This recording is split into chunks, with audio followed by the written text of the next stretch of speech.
যারা SMC concept নিয়ে খুব বেশি উদগ্রীব যে এসএমসি এসএমসি এসএমসি, দেখেন এসএমসি এটা হলো টোটাল, এটা ফেকই বলা চলে, হ্যাঁ। আর বিশেষ করে ক্রিপ্টো মার্কেটে এসএমসির কোনো খানাই নেই। এটা মন গড়া জিনিস। এটা প্রচার করার স্বার্থ হচ্ছে যে কি, সেটা এই যে চলেন আমি দেখাই। ক্রিপ্টো ট্রেডিংয়ে এসএমসি মানে স্মার্ট মানি কনসেপ্ট নিয়ে বিতর্ক রয়েছে, কারণ কিছু ক্ষেত্রে এটি একটি ফেক কনসেপ্ট বা বিভ্রান্তিকর ধারণা হিসেবে দেখা হয়। এর পিছনে কিছু কারণ হলো অতিরিক্ত দাবি, জটিলতা, ব্যক্তিগত কারণে অভাব, এরপরে হচ্ছে আপনার ভুল তথ্য, মার্কেটের ম্যানিপুলেশন, অত্যাধিক নির্ভরতা।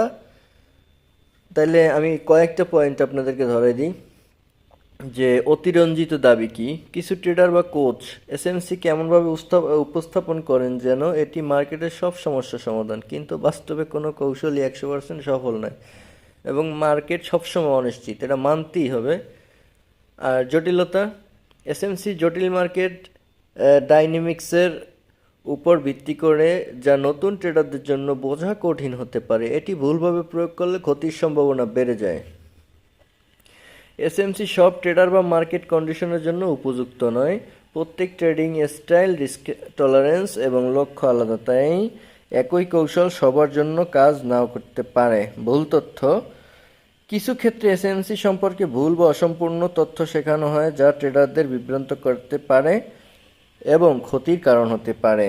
মার্কেট ম্যানিপুলেশন, এসএমসিতে স্মার্ট মানি বা বড় ইনস্টিটিউশনাল ট্রেডারদের কার্যকলাপ ট্র্যাক করার কথা বলা হয়, কিন্তু ক্রিপ্টো মার্কেট ম্যানিপুলেশন এবং ভোলাটিলিটি বেশি, তাই এই ধারণা সবসময় কার্যকর নয়। অত্যাধিক নির্ভরতা, কিছু ট্রেডার এসএমসিকে একমাত্র ট্রেডিং কৌশল হিসেবে বিবেচনা করে।